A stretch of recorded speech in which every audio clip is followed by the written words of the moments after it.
live on Restream, which means Periscope and Twitch should be seeing us. We're going to come out here on the old YouTube, fingers crossed. We had a little back and forth this morning trying to figure out what was going on, because all of the sites are doing their shows early, or their slates early, which makes for a challenge for us. So, okay, we're out live. We're live everywhere. We'll let people collect, but NASCAR's at 4:45. They're making it easy for us. NHL 3-game slate noon. FanDuel MLB 8-game slate 12:35, skipping the double headers. DraftKings 105 MLB, including game 1 of the doubleheader, which is a 7-inning game. And we'll repeat this again, but that's a 7-inning game for Philadelphia and Atlanta. And then SuperDraft and Yahoo, new sponsor of the show here, they're going with the full slate. They're skipping the early game and they're waving off all doubleheaders. So we're everywhere. Now, what makes it really tricky is basketball is FanDuel is 2 o'clock.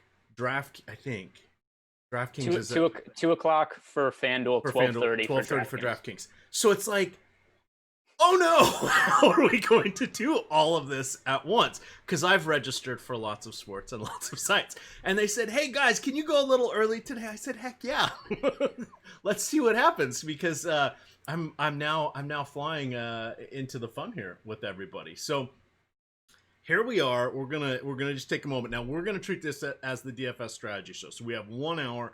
We're gonna focus on all the games up till 4 o'clock. If we get into the 4 o'clock games, we will. We'll go game by game here because we're starting to get starting lineups in, and we won't have all of them, but I think we have a decent chunk of them right now. So what we'll do is we'll utilize this just because everything is bouncing around across the board everywhere. So it just makes things a little bit tricky. But at 11:30, we're going to do the Live Before Lock NBA show. That's going to be Josh Engelman and Zach Bruner. So you'll want to definitely tune into that. And we decided to have the NBA one go up to a lock because weirdness can happen, and it's a little easier that way. But here we'll see what happens. Now the best part is behind the paywall, you get all of us in Slack for all of the sports. You get all of the projections. You get all of the ownership projections. You get everything. So on crazy times like this, just because we don't have a show doesn't mean we're not putting out content and advice. That's called premium. That's what you want to jump in there and get.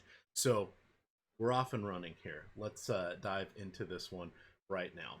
So starting with our first game, depending on the site, your site of choice, this is the Baltimore Orioles at the Washington Nationals. We've got Asher Wojciechowski going against, it appears to be Steven Strasburg. And Strasburg and Scherzer have been kind of banged up, and who knows what's going on with them, but it seems like everything's a full go. It's going to be in the low 80s here in the DC area where I'm at. It's very nice right now. It's in the upper 70s, so it's not quite as hot and humid as it has been. But towards the later innings, it might get there, but it doesn't look like it's going to be super hot today. What do you want to do with the pitching on either side of this game? Well, one sec. Is this game on the main slate for either site? FanDuel main slate. Okay, yeah, the FanDuel one starts at 12:30. Yes. All right, so I don't it is very confusing. The other thing too that you didn't bring up is that we got up this morning, we were messaging each other on Slack. We're like, what time we're doing the show today? And then it was changing. We weren't really totally sure. So for this game, I don't mind Strasburg, but still, like, I'd much rather pay up for DeGrom if I have to roster an expensive pitcher. The other issue too is that Strasburg, the health hasn't been there for him this year. Overall, a lot of pitchers have been on pitch restrictions this season, so I think there's a pretty good chance it doesn't work all that deep in the game. It is a really favorable matchup against the Orioles. They have a high strikeout rate. It's not the best offense in the league, but still, if I'm paying up for a pitcher, it's just DeGrom over everybody else by such a wide margin that kind of makes me not interested in Strasburg. Yeah, and that's an absolutely fair assessment on this one. It's kind of interesting as we go through the lineups. I noticed that we'll touch on this for the DK main slate. The Atlanta Philly game 1. Do you have a pitcher yet for the Phillies? So I'm pretty sure it's Vince Velasquez. Yes. Okay. All right. We'll put a pin in that for just a moment. Let's talk about bats. Going against Asher Wojciechowski, absolutely want to look to Trey Turner. We want to look to Juan Soto. And I don't know why I default to that, to Luis Soto, because former Mariner once upon a time was impactful in the 1995 season. That was a long time ago. So why I say that when it's Juan Soto, different names entirely, I don't know. But look to Soto, and then Asdrubal Cabrera, 2,700, nicely priced there on FanDuel. You can get him at the hot corner, and then you get Eric Thames at 22.3 or 2,300. So get your discounts here. This is what's going to help you get DeGrom. Anything else from this game that's really only on the FanDuel main slate? I would just mention that I like Carter Kieboom as a prospect a decent amount, and he might not get all that much ownership because he's hitting 7th in the Nationals order. But just because I think he has a lot of upside, and I think he's going to be a really good hitter going forward. If you want to roster somebody in a stack that's going to differentiate you from other national stacks, Kieboom hitting 7th isn't all that expensive at the end of the order. He's somebody else you could throw in there. Excellent.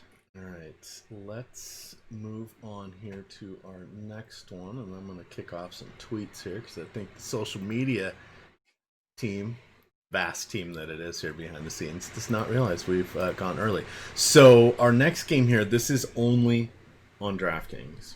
This is a 7-inning game. It's game 1 of the doubleheader. So we have Huascar Ynoa is going for Atlanta. He's coming up from AAA. Whole lot of higher home run rate. Terry had written up a nice little piece about this. That's T McBee, Terry McBride, one of our free pieces in front of the paywall. They're talking about stacks and leverage. He was mentioning he has about a 5.5 ERA in the minors and a 1.7 home run per 9. So if you are looking for a little bit of differentiation, you can go to the Phillies bats. They're going to look cheap. I think they've been priced because it's a shorter game. I think because otherwise Bryce Harper is at 5,200, but after that, Adam Helsley is at 2,800. Rhys Hoskins is going to pop at 3,800. Gene Segura, nicely dual position eligibility at the hot corner and shortstop. He's 3,600. Jay Bruce, 3,200. But we're shortchanging them at least one at bat, just mathematically here. So instead of kind of 4 as our baseline, it's going to be closer to 3. What do you want to do here? Because on the other side, Freddie Freeman, 5,500. But if you could get a Freddie Freeman home run, which feels good against Vince Velasquez, do you want to take it if you're only going to get 3 Freddie Freeman at bats? And what if 2 of them are walks and that home run doesn't happen? How do you approach this one? Yes. Yeah, so I've been putting a lot of thought into this, and it's really weird because, first of all, this is the first 7-inning game that we've had on a slate, and it's I don't even know why DraftKings decided to include it because they're cutting games off slates all the time. They're splitting up slates into multiple games or whatever. But for this one, they're like, hey, we're going to include the 7-inning game because that's important for some reason. So this is kind of unprecedented. Here's how I feel about it. Because of the limited amount of at-bats, I don't want to stack either side of the game. I think that if you want to get exposure to it, you want to roster guys as one-offs. Like maybe you say, like, hey, I think Bryce Harper could hit a home run here, which he has home run upside. Therefore, he makes sense as a one-off bat. But I don't necessarily want to make 5-man stacks of the Phillies or the crap. I forgot what teams are playing, but whatever. The Phillies or the Braves. I don't want to make 5-man stacks of either team just because playing the 7 and potentially 6 innings if the home team wins, because then they don't get their home at bats. So because of that, it's really hard to project teams to have the same amount of output that you would in a normal spot. So one-offs are fine, but I don't want to make a full stack. Do you feel anything different, or do you have different insight into it? That's just kind of where I've landed on thinking about it. Yeah, and I was messaging with Alex. You guys know him as Awesemo. Alex Baker a little bit last night, just saying, hey, heads up, when you're doing the projections, just know this whole mess is going to come to fruition in the morning. And we were talking back and forth just a little bit about saying what do we really want to do with double headers, because we think that at some point they're probably just going to pull them out of the slates, right? Because it's just going to be too confusing. The reason I think it's in today's slate is the 1 o'clock game was always going to be a 1 o'clock game, and that's what it was. That the later game they pushed because they for whatever reason, health reason, whatever, I forget now what it was, but they moved it. So I suspect that DK had already laid their baseline foundation. That just popped up, and they're like, oh crap, now it's going to be a 7-inning game. It wasn't originally, but now it is. And it happened a couple days ago, and it just kind of slipped through the cracks. So we were saying, hey, if it's going to be good pitching, like if you had Noah Syndergaard in a 7-inning game, there's a chance you're going to get a complete game from him, right? DeGrom today. There's a chance. Not going to happen for the two pitchers we have going today, but we said, how do we factor that in? Because on DK Fantasy Draft, those are going to be some bonus points that are available. Hard to get. We've already talked about pitchers. It's kind of tough for them to get 100 pitches and stuff like that, just because we're 4 starts into the season for most of the quote aces at this point, which this would really be like the end of April. So we got to remember it's not mid or early August. It's kind of end of April still, and at that point we're like, oh, weather's an issue, and they might pull the guys early and pinch hit risk and all that. No pinch hit risk, so some people aren't necessarily pulling that into their models as much as they used to. But there's quick hook. How do you account for that? I don't know. So long story short, file this away for future doubleheaders that could pop up on the slates. We don't know what's going to happen, but that would be mathematically, it would benefit pitchers that maybe could get a complete game because it's only 7 innings. The other thing too, with the different start of the season, rosters are bigger, so there's more pitchers in the bullpen. So that's another reason we've seen pitchers come out earlier in games, is just because there's more options. There's other guys to go to in the pen, and that's leading to some of the quicker hooks. That, and that we didn't have the extended spring training we had in other seasons. So it's been really rare to get 100 pitches from starters. The other thing too with 7-inning games is if there is an ace on the mound, like you mentioned DeGrom, there would be a better chance of him going the complete game also, just because teams probably want to save their bullpen for the second game later in the day.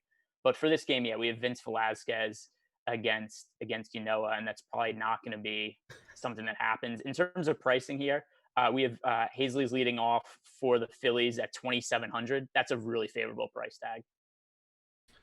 Yes, absolutely. So those would be the ones. Now, if I was doing Fantasy Cruncher or another optimizer, which I am, I'm going to go in and say I'm setting all the players in this game to 5%, and then I'm going to see who comes out at that point. I don't want to accidentally get more just because it's going to be shorter. Now, we look at to the top 1, 2, 3 probably. Those guys have maybe a 50-50 chance of getting 4 at bats. Yes, if there's, this could still be a viable stack if the hitters crush these guys, etc. But we don't know. And if you're going to shortchange yourself by 25% of your opportunities, maybe even 30%, that makes it a little more difficult. So that's why we just wanted to spend a little time talking about this. No, for sure. I mean, it's the equivalent of an NBA player where it's like, hey, he's only going to play 20 minutes instead of 30 minutes or something like that. Right. So it really changes the projection. Obviously, baseball's a little different because players could still have a big game in the short amount of time because somebody could homer. But still, if you look at the top stacks projection that we have on Awesemo.com, the Phillies only a 3% chance to be the top stack on the slate. Braves actually a 7% chance. But if you look at the matchup for the Phillies against Ynoa, like that would be a spot where, on a full slate, they probably would have had like a 10% chance of being the top stack or something like that. So it's a pretty significant downgrade. Yeah. And, the Detroit Tigers yesterday, if that was a 7-inning game and they had 4 home runs in the first inning off of the starter, who then bulldogged his way to 5 innings. It could have been that could have been a 1-inning game, and that could have been the nut stack. Exactly. Hashtag baseball. All right, so that was our extended diatribe, because this is, even though it says live before lock and all that for the branding, this is kind of the strategy show. We just didn't have a chance to race through and change everything this morning before going live. So that's sort of how we're going to handle this game. Again, it's only on DraftKings at this point. All right, now let's get to some games that are going to be on all the sites at the same time, including sponsor Yahoo. Want to remind you about Yahoo. If you guys have not yet made your DFS deposit, when you make your first one, if you use the promo code Awesemo and you put in up to $30, they will match you that same dollar amount in YSRPs. That's Yahoo Sports Rewards points, and those are just as good as cash. You can use them to enter into any contest immediately once you have them, and it's something that is very helpful. They run a lower management fee, is what they call it over there, the rake, but they run the management fees generally between 10 and 12% in their contests, and they're also putting out contests that are management fee free earlier in the day. These are not gigantic contests, but it's very, very helpful. Their baseball one was, I want to say it was like 900 people yesterday. It was 10 entry max, $3. and it was management fee free. So you're getting the best of all worlds here, but you got to get into those early. You won't see them there right now because they've already filled. They are also running basketball today, which is helpful, as well as hockey. They have late swap, but they also now have CSV upload and CSV edit. So that is something that they were working on when we went into the sports hiatus here. So you'll want to consider that. Today, their NBA main slate is at 3 o'clock. So that's where you're going to find their larger contests right now. And that is their marquee contest is $12,000 prize pool. It is $15 to get in. It is a 12% management fee, and it is a 10 max. So this is a very winnable contest. If you get first in this contest, you'll have to beat 909 people, 908 people. You get $2,000. That's doable. To get that over on the larger field tournaments, you're going to need to have probably a top 5 finish. No, that's not top 5%. That's not top 0.5%. That's a top 5 finish. 1, 2, 3, 4, 5 to get that kind of return. So I'm just saying this is winnable and doable. Yesterday, and the day before, I've had some nice little days on Yahoo on a rate of return. I'm looking at about 40 or 50% basketball and for baseball. So not really stars in my eyes, but since sports has come back, I'm up $100 over there on Yahoo. So again, I'm only playing like one lineup a day in each of these sports, but that's not a bad way to go. So for those of you that are a little more thrifty, want a little more realistic, don't want to have to redeposit, Yahoo's the way to go. All right, now I'm going to turn you loose on this one. James, ouch, something's sore because something's always sore. Paxton going against Charlie Morton here. We do have potentially Hunter Renfroe versus a lefty. I always like that.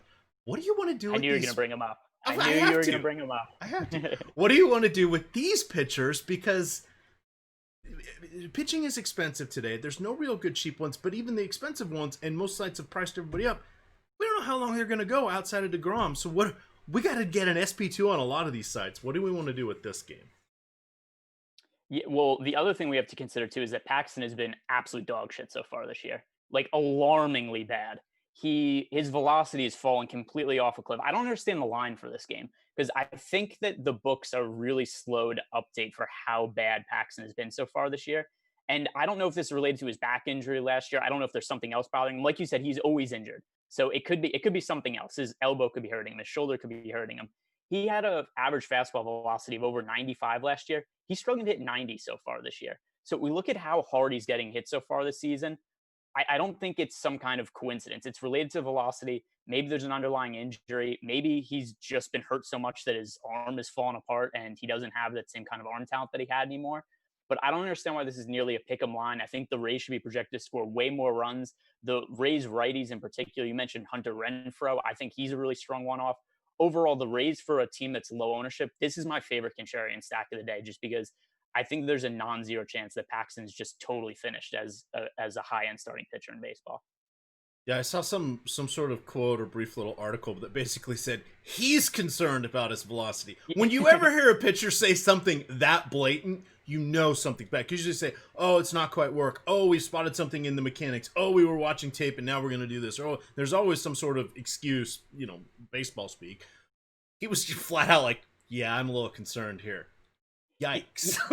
Because I can't ever remember seeing a velocity dip this big from season to season. I don't know a guy who has been at one point one of the hardest throwing starting pitchers in baseball being well below average. So I just don't know what's going on there. Clearly, he doesn't know what's going on here either because he's like, I don't know where my velocity is.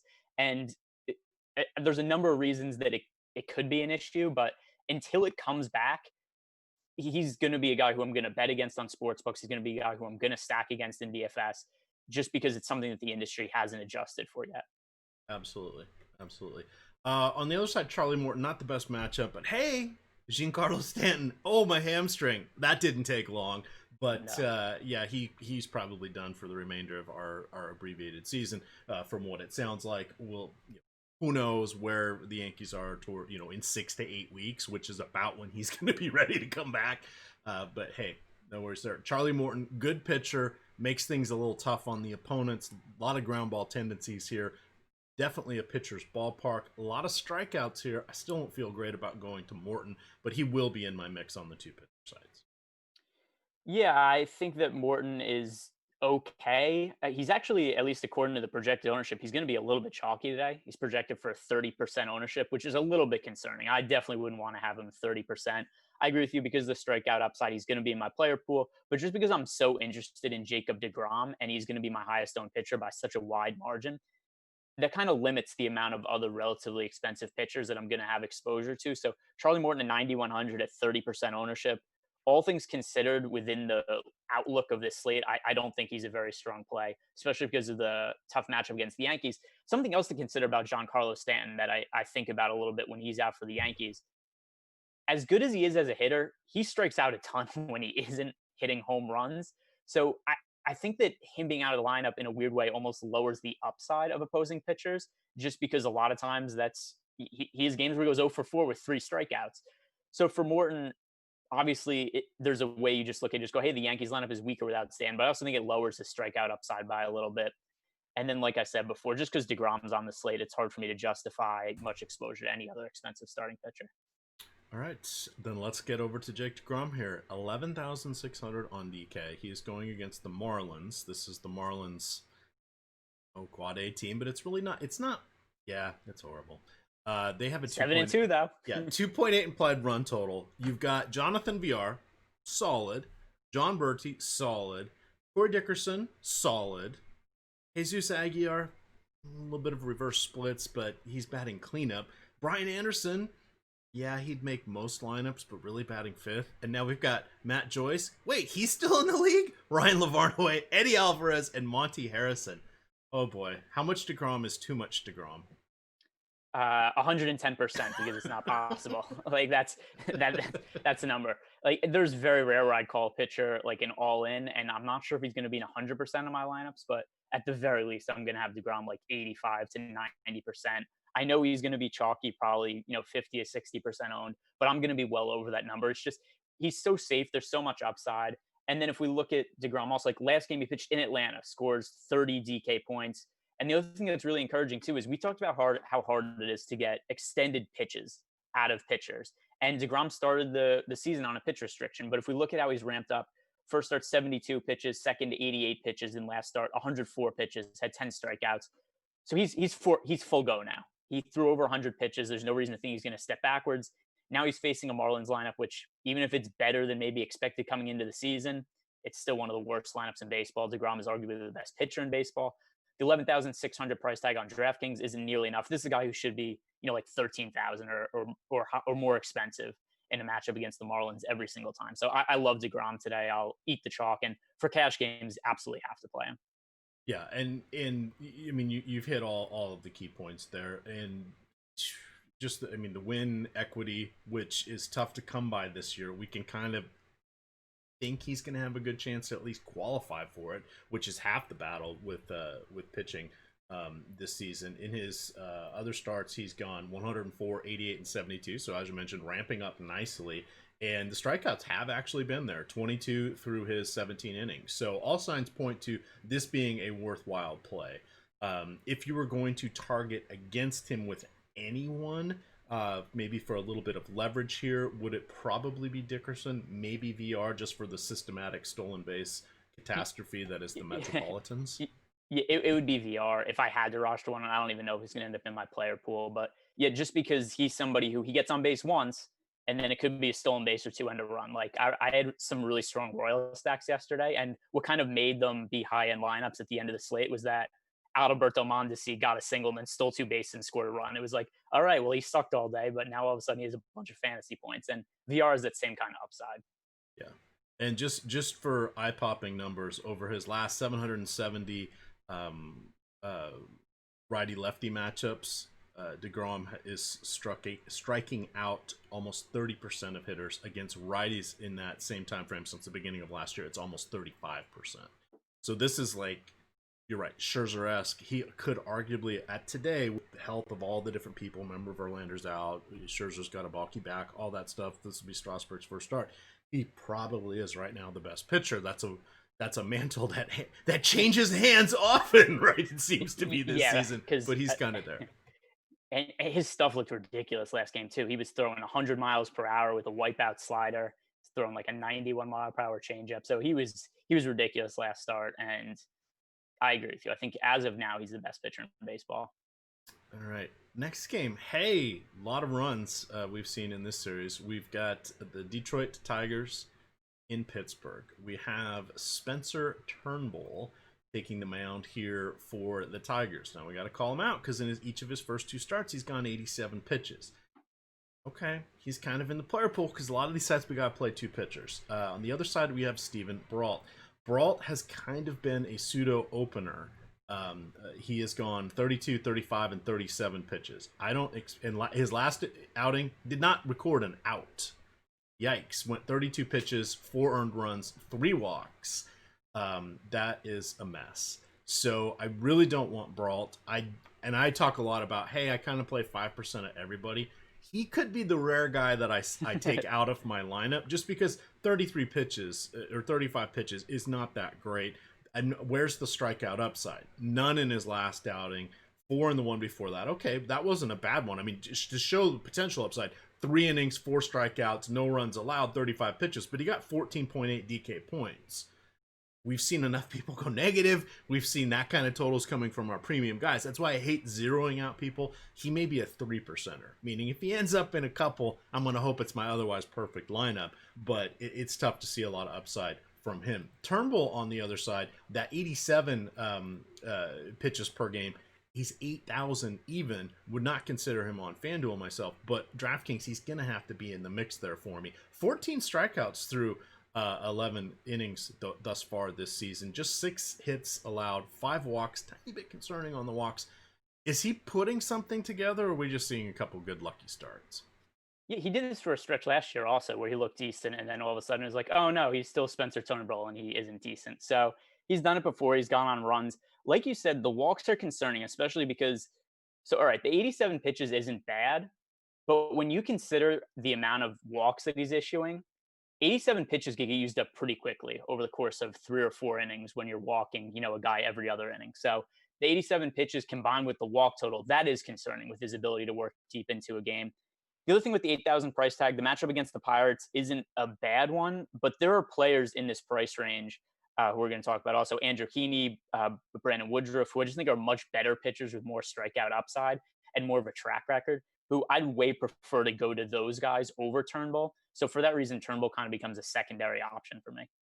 All right. One thing I wanted to point out was quickly, and Josh showed me how to do this on FanGraphs, and I can't remember where that leaderboard is.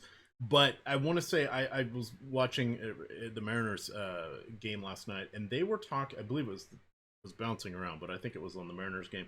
They were talking about how last year, I think it was, that the league average for batting average was about 250.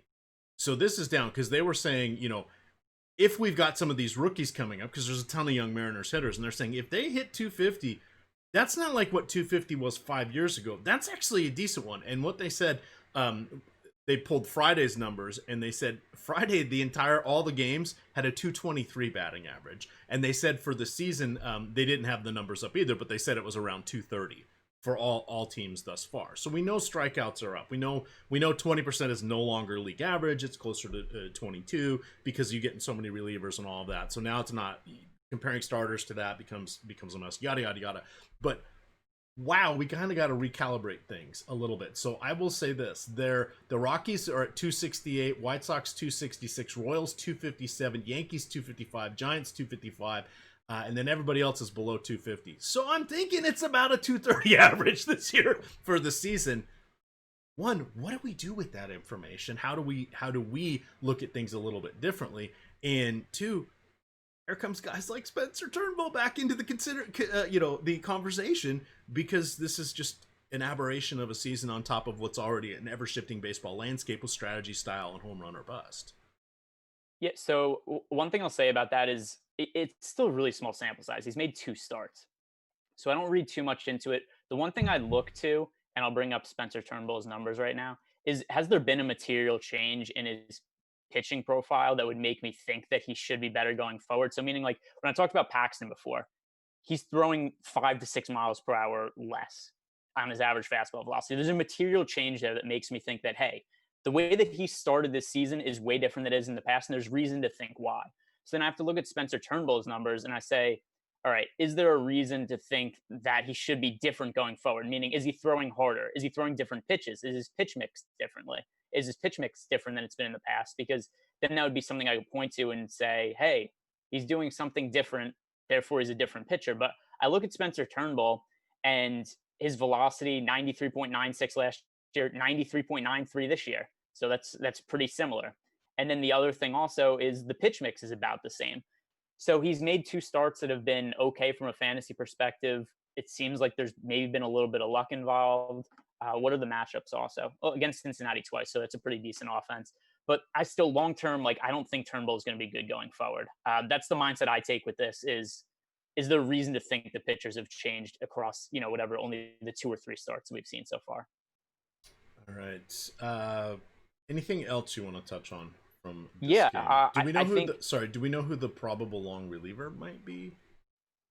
No, Chad Kuhl's been floating around, but they had that gazillion run game, and I haven't. Let's see when Chad Kuhl lost. Nope, it's not going to be Chad. I don't see anybody listed. And then, we've talked about this before also, is that sometimes it's not all that reliable. Right. Who the wrong reliever is. So on a slate with DeGrom, that's so much security that I don't even want to take a chance on a long reliever. Something that we do need to mention is a lot of value on the Tiger side of the game. And they're actually projected for 20% ownership as a team. That is the highest projected ownership of any team on the slate. And it makes sense because they're really cheap. It's a favorable matchup against Steven Brault. They hit 1 million home runs against Derek Holland yesterday, so there's a little bit of recency bias there. And then also people are going to want to pay up to get Jacob deGrom. So you need cheap hitters to roster. The Tigers make a lot of sense for that. Even though the 20% ownership seems pretty lofty, if we look at the top stacks tool, 33% chance of being the top value stack. So I think that there is a little bit of reason there to like the Tigers as a stack. They're really cheap. They let you roster DeGrom. The ownership is a little bit of an issue, but I'm still willing to roster them. All right. Reminder, right after us, we're going to get off air at 11:30. We are going to have the NBA Live Before Lock show. That will be Josh Nagelman and Zach Bruner. We've got a few more games here for us. Remember, if you're scoring at home, and I hope you are, 12:30 is the FanDuel start for this slate. They are skipping the Atlanta-Philly game, which is the game 1 of a doubleheader. That's a 7-inning game. I point that out because that game actually is included on DraftKings, who is starting at 105. New sponsor of the show, Yahoo and SuperDraft, are going with the all-day slate. They're not playing anything from the double headers, and they are going with a 110 start. So you'll want to check all of that out. And then baseball or NBA is starting at varying times on the different slates. 12:30 seems to be the start for where did we end up saying that? God, I've already forgotten. 12:30 on DraftKings, 2 o'clock on FanDuel. 2 o'clock on FanDuel, and I believe 3 o'clock on Yahoo. So woohoo! It's all over the place today. But this first part of the day is going to be a scramble. Don't forget 1 hour if you've registered for NHL. That's going off at noon. Then we've got NASCAR at 4:45 today. So we've got stuff everywhere. But again, we're going to be getting off here of the show in 28 minutes to let the NBA show take the airwaves. All right. Oops, now I've got too many windows open. Let's get back to this one. Red Sox, Blue Jays. Thank you. So Red Sox, my number 1 stack. That's what I was trying to find out here. So let me call up, and they have a 5.6 implied run total, which, high. Let's be chalk, Emac, but that's just kind of where we are with that one. So no great shakes, and this is not sneaky. But I want to call out a couple things here. Do you know what a cobbler is? Have I asked you this question? Like the food or something else? A cobbler. It's a job. Oh, I know of like a peach cobbler. Okay, they make shoes. Nobody seems to know that anymore. But this is Matt Shoemaker. That was also a really bad Adam Sandler movie, The Cobbler. Yes, it actually was, and he did do. Okay, that's right. I try to figure out where the cutoff point is of people knowing that word, because I like to call him the cobbler. Other people like to call Matt Shoemaker the maker of shoes. Well, that's what a cobbler is. Anyway, he played. So he has been a talented pitcher. However, since 2016, he has made just 28 starts because seemingly every year he gets hurt. The bulk of that time was with the Angels. Now he is with Toronto. This will be his third start of the season. And I just think going with Devers, Martinez, literally everybody in this lineup is the way to go. And there's going to be some definite upside in these Boston hitters. Alex Verdugo is starting off or is leading off. He's relatively cheap and or free on most sites. Yahoo is an excellent play. FanDuel is an excellent play. DraftKings 3,300 is an excellent play. Dropping down the lineup, I thought Benintendi was going to get to be in the Verdugo spot last night, but Benintendi is okay at 4,100 on DK, but he's basically free on the other two sites. I like him on the other two sites there, even batting seventh, just because, look, it's Andrew Benintendi. Yeah, he's down in the lineup, but come on, we're going to give him the track record of the last 3 seasons over scuffling at the moment. So to me, we're getting some cheap guys. That's going to help us get DeGrom if that's our goal. This would be my cash game stack if I'm trying to go with like 3 or so hitters from the same game in my cash games. What do you want to recommend or caution us in this game? Yeah, so you mentioned them being chalky, which is totally true. They're actually projected to be the second highest owned stack behind the Tigers. So if we look at the kind of chalkiness on the slate, we've got, if you're paying up for a little bit more expensive bats, the Red Sox are the chalk expensive stack. The Tigers are the chalk cheap stack. I like the Red Sox, but I'm not going to have as much exposure to them as the field. Projected for 19% ownership. I'll probably be close to the 10% range, which, I mean, it's fine. It's a decent amount of exposure to him. It's not as much as the field. As a one-off, I love Verdugo. 3,300 leading off. He's also been really good for Boston, and he's been really good recently. A couple home runs over the last few games. The other thing also, 158 WRC+. So he's been one of the better hitters in the American League so far to start the season. He's, I think, second on the Red Sox in WRC+ behind only Xander Bogaerts, Xander Bogaerts on DraftKings. 4,300. That's way too cheap of a price for Bogaerts at shortstop. So those are my 2 favorite guys on Boston. I like Verdugo a lot. I like Xander Bogaerts. Obviously, the expensive guys make sense also, but it's just a little harder for me to fit them into lineups just because of how much I like DeGrom today. Yeah, and Shoemaker kind of fell apart his last start against Atlanta. 3 home runs allowed. He does have 5 walks over his 10 and two-thirds innings. That's not great. Just 6 strikeouts. He has gone 88 and 81 pitches, but how many more starts do you get? I give him, 400 more pitches before he's on the injured list? Does that feel about right? Yeah, could be, because how many more starts could he cobble together? I approve of that message. So the other thing with Shoemaker, I really liked him when he first broke into the league. He was a really, highly regarded prospect, but he's had Tommy John surgery since then. He had a shoulder issue. He might have even torn his ACL at one point. I want to say there was a knee issue too. Yeah. Yeah, there's been a whole lot of injuries there. So he's made of cadavers at this point, just held together. So yeah, he's not the same pitcher he once was, and I think that the Red Sox are very viable. The only real concern here is the ownership. All right, let's go on to talk about Nathan Eovaldi here. 85, 89, and 89 pitches in his starts. I like to see that. He has just shy of a 4 ERA. That's also solid. We know a long time he's got a great fastball, not a ton of movement on it. And he doesn't really have if he had a wipeout secondary pitch, he would be the perfect guy. He's probably going to wind up his career as a bit of a reliever, would be my guess. But he's a starter, 6,600. He's in the mix here on DraftKings for me. He has gone 5, 5, and 6 innings. I feel like he potentially could qualify for the win. Yes, there's got to be a lead and all of that, but he has a chance to get through the 5th inning or lock up, be the pitcher of record at the end of the 5th inning, which I think is a rare commodity so far in our spot. And at 6,600, I'm willing to go against an uneven team in the Blue Jays. They have talented up and down their lineup, but most of them are in their 2nd year or their 3rd year. They don't have a lot of consistency yet, so they don't seem to all kick ass at the same time. It's more solo home runs, and there's extra base hits, but nobody's on, and the damage is somewhat muted from time to time. So I'm good with going to Eovaldi on today's particular pitching landscape. How do you want to approach this one? Yeah, I like him too. You know what's funny about Uvalde is kind of like the opposite of Shoemaker. Is Uvalde keeps getting hurt also, but for some reason he keeps coming back like throwing harder. So Yeah. he's like two more Tommy John surgeries away from like 105 mile per hour fastball. So he's opened the season throwing over 97 average fastball velocity, one of the hardest throwing pitchers in the league. Other thing that's pretty nice about him, really low projected ownership. Only projected for 7% ownership today on DraftKings. Not something I consider on FanDuel just because we only have to roster one pitcher there. But for DraftKings at 6,600, he's definitely in play for me. I'll be a little bit over the field on him. Something else that's really nice is that if you need somebody to stack with DeGrom, Nathan Eovaldi, according to our projections, 20% chance of being a top 2% value pitcher, which if you compare that to his really low 7% projected ownership, and that's the type of guy you throw in, let you roster DeGrom a couple of expensive-ish bats, and I think that's a pretty good start to a lineup.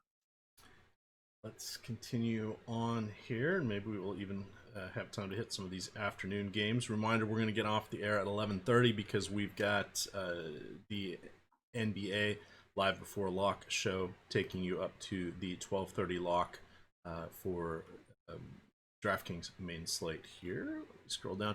We now are talking about Jose Berrios and Brady Singer. So Minnesota is going to be one of my favorite stacks. I like them on the main slate.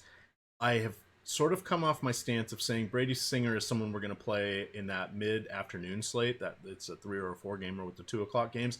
I'm now okay with him on the main slate. Now here's why. So why are we going to do both sides of this? Well, it's a pricing thing for him. But Singer has made 3 career starts. He has gone 5 innings in each, which is nice. He's averaging 85 pitches per appearance, and he has 18 strikeouts in those 15 innings. I think 15 of them came in the last 2 starts. So those are nice numbers. Now, what's concerning? Well, in each of those last 2 starts, he allowed a pair of home runs.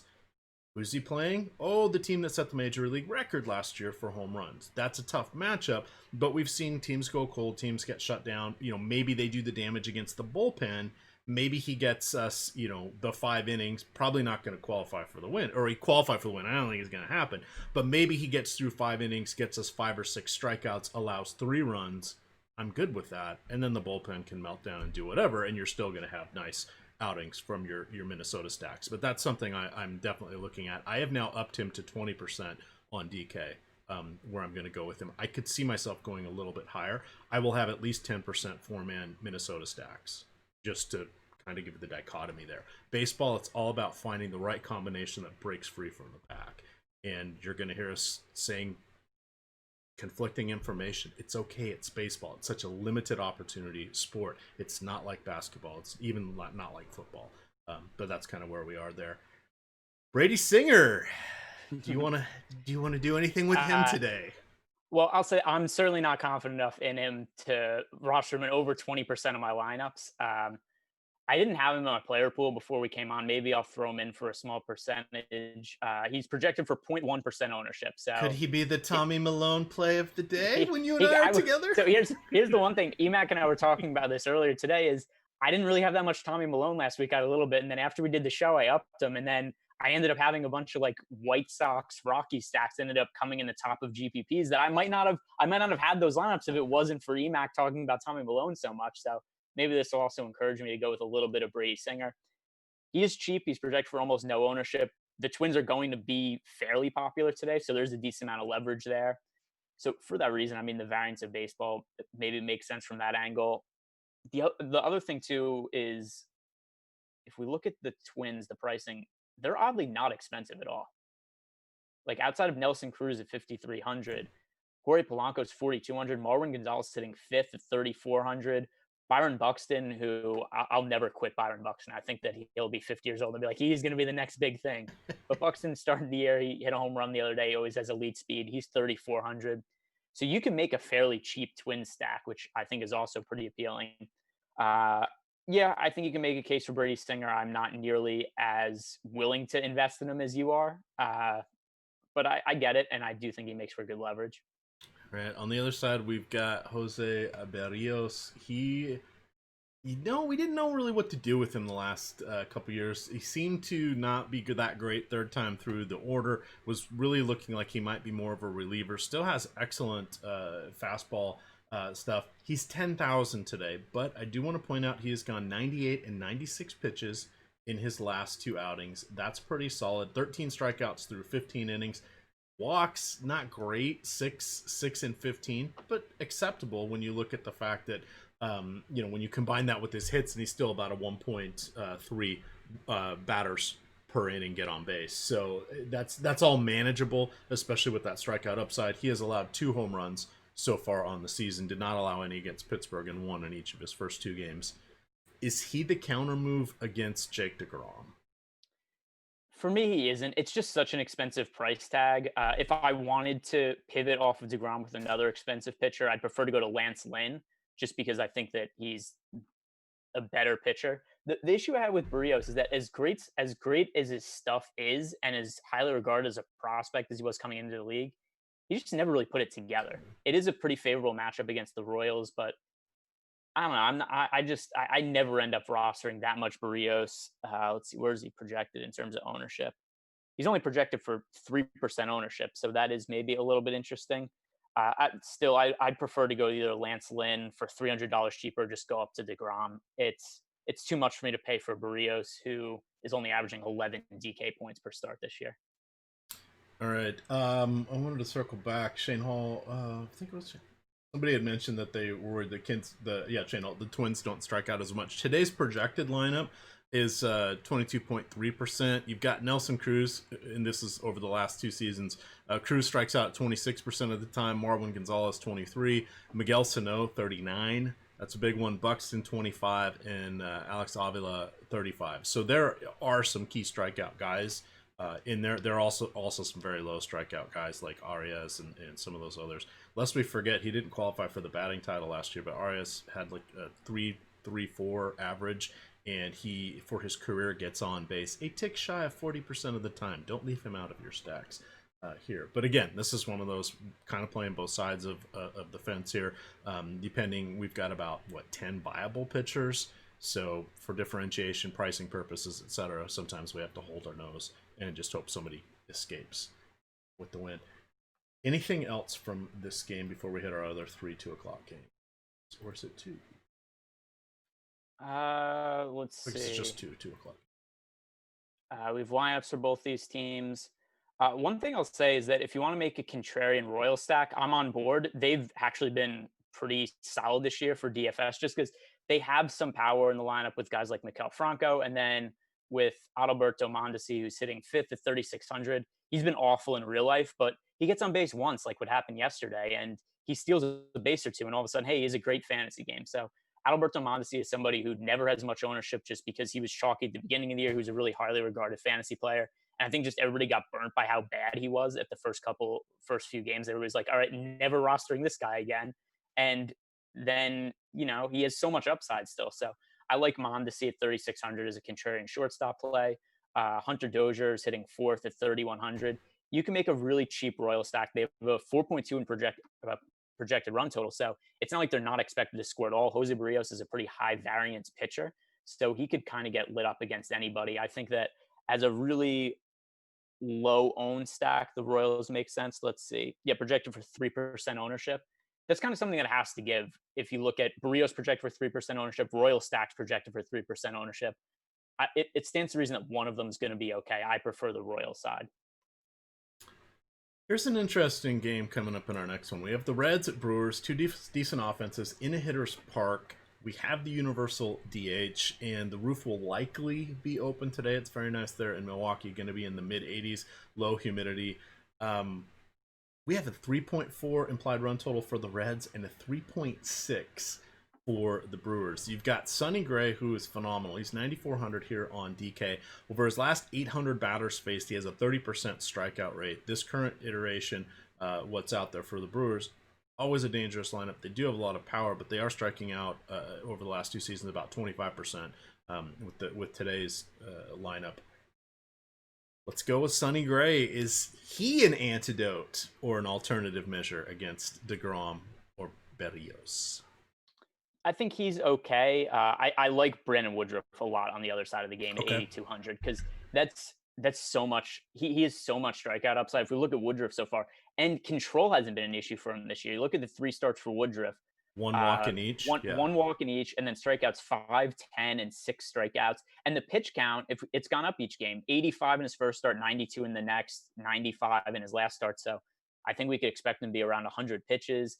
He has such great stuff. He throws so hard. He generates so many swing and misses at what is 8,200. Yeah, I like his strikeout equity a lot. He's my favorite SP2 on the slate. Okay. That's helpful because we only have one more game left. So this one I think is more on the pitcher's side of things here. Is kind of where I'm coming down as well. We'll see. That's why they play these games, but that no bats in particular stand out for me. I mean, Keston here at 5K on DK, Yelich at 5,100 going against Gray. That just doesn't feel great.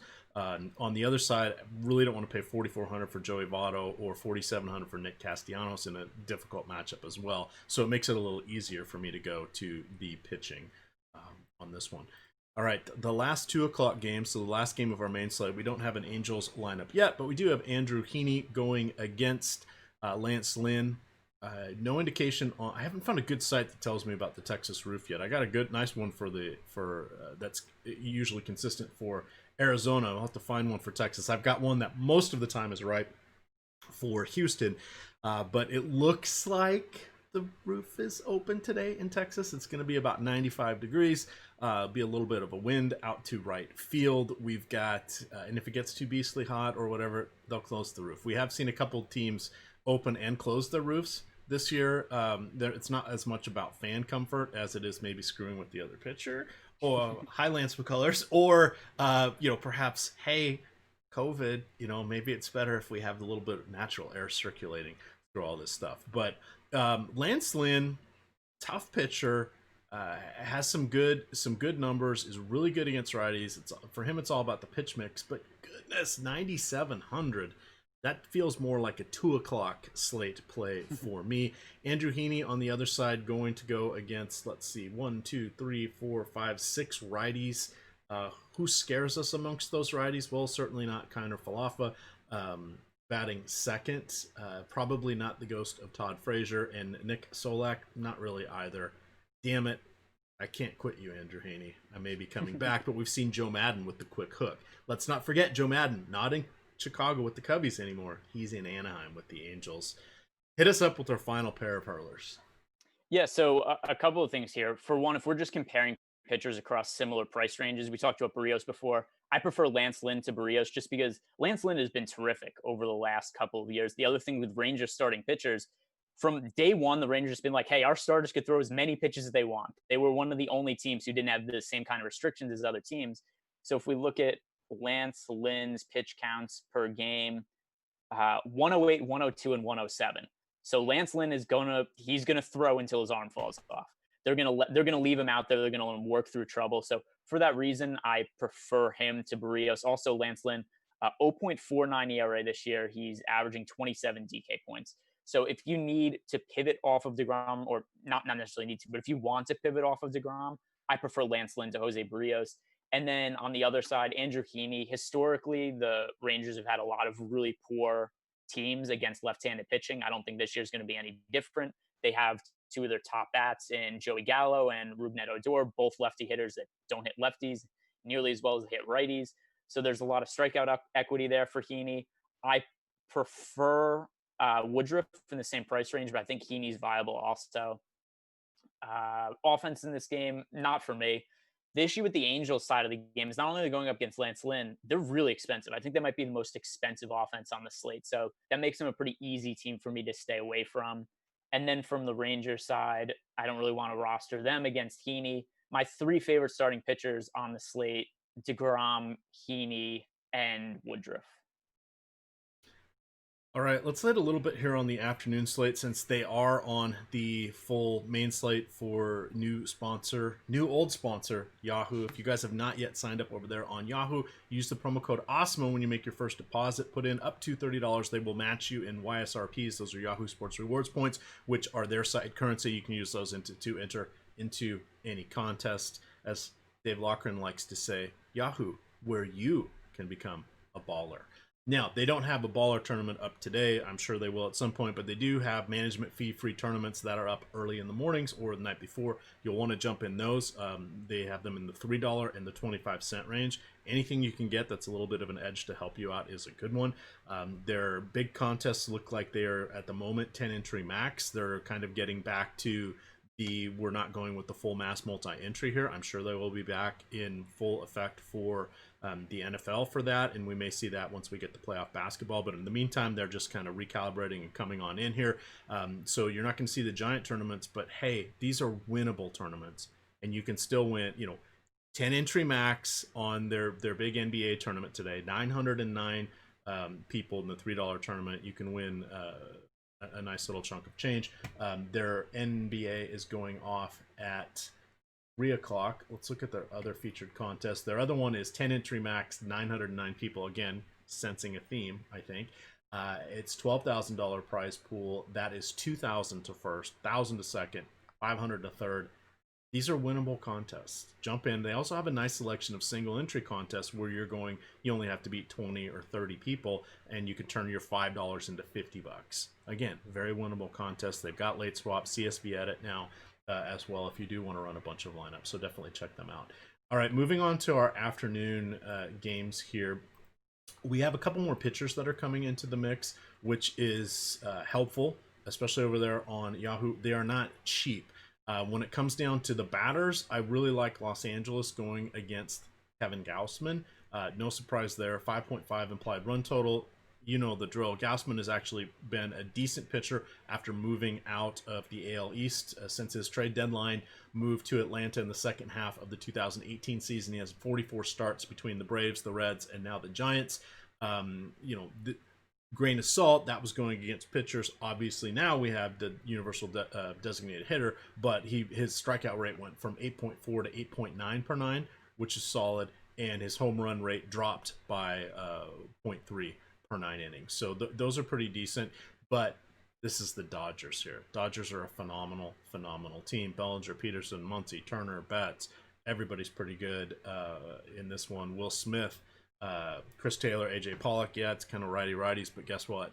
They're the bottom third of the order. That's some nice differentiation there. It's between them and the Rockies for me, kind of for the late slate stack. For pitching on the late slate, I really do like Herman Marquez in Seattle. Yeah, it's hard to not like him, especially if you look at his price on DraftKings. 8,600. That is way too cheap for a matchup against Seattle, who arguably is the worst offense in baseball. Herman Marquez is good, but he kind of gets in this weird situation where he pitches home games at Coors Field. So every once in a while, he'll have these games where he just kind of gives up a bunch of runs because that's the nature of pitching at altitude in Denver. And then he goes on the road and his price is kind of deflated because he just had, maybe a bad start at Coors Field. And that's a non-issue on the road, certainly not an issue in Seattle. And I'm not saying that's recently been the case with Marquez, but I'm just talking about Marquez in general, is that he has really good stuff. He's probably top 25 pitcher or so in baseball, and he just doesn't get pitched. He doesn't get priced like it because of the amount of games he plays at Coors Field. His overall talent level kind of gets reduced by the pricing algorithm. So pitching against Seattle, looking at the pricing, he appears to be the best overall option on the slate at pitching. Walker Buehler, 10,400 on DraftKings. What do you do with him? Because the pitch count has not been there for him. Yeah. I believe you go all the way to the late, the Sunday night hammer, if you will, and go with the Biebs. Okay. I mean, he's probably been the best pitcher in the American League so far. Yeah. If you're on the all-day slate and you have the Biebs, you got to go with the Biebs. It strikes out like 15 people per game. So I 35 strikeouts in 20 and 1/3 inning. Wow, or 21 and 1/3 inning. So there we go. My math escaped me. Oh, it's 21 and 2/3. God, I hate converting 0.1 into. Yep. Okay. Whatever. Here's a fun one on DK. So you've got the Rockies going against Justice Sheffield. 6,100. Sheffield's kind of been not great. He's going against Trevor Story and Nolan Arenado, who are priced 6,100 and 6,200 on DraftKings. Wow. Yeah, it's a little bit. They're priced. This whole game is priced like it's being played at Coors Field. Yeah. Like Marquez 8,600 against the Mariners, and then Arenado 6,200. Dahl 51, Blackman 53. Yeah, that's ridiculous pricing for Seattle's is a pitcher's park, so that's that's really steep pricing. I get that Sheffield's been bad, but that's just really bad value. Yeah. Well, and those guys each have 300 isolated powers against lefties over the last 2 seasons, which is like beyond elite. But yeah, that makes it a little bit of a challenge. In that Oakland game there, we've got Jesus Luzardo, who has gone 76, 67, 44 pitches. That's reverse, but he's in an interesting spot there. Sadly, it's against Houston, who's very, very good against lefties. You've got Christian Javier, who should be good for about 80 pitches in this one. I'll roll the dice with him. We don't really know where his talent and skill set is. There's a lot of strikeouts along with the power, but a lot of strikeouts there in the Oakland lineup, and they tend to not get too lefty on us. So that works a little bit in his favor. Dinelson Lamet is interesting going against Arizona. I'm not a fan of Madsen Bumgarner, but this afternoon slate, 4 games, we got to play 2 pitchers. He has pitched 83, 88, and 100 pitches in his 3 games. He is not the same Madsen Bumgarner. He has allowed 3 home runs, 6 walks, 7 ERA. Why? Because he's giving up a hit per inning and almost a walk per inning. Yeah, so that and he throws like 85 miles per hour now. Yeah, that doesn't help either. So you're kind of, well, he's priced like an opener. You want to, I hope he only goes 3 innings, because I really don't want him to go more than that, which is, he's going to go more than that and just take it on the teeth again probably, but wanted to call that out. Anything else as we dip on out of here so we can get ready for the NBA show, which is coming up literally instantaneously? Just kind of an overall summary. I pointed out my favorite pitchers. I like DeGrom, Heaney, and Woodruff are my favorite pitchers.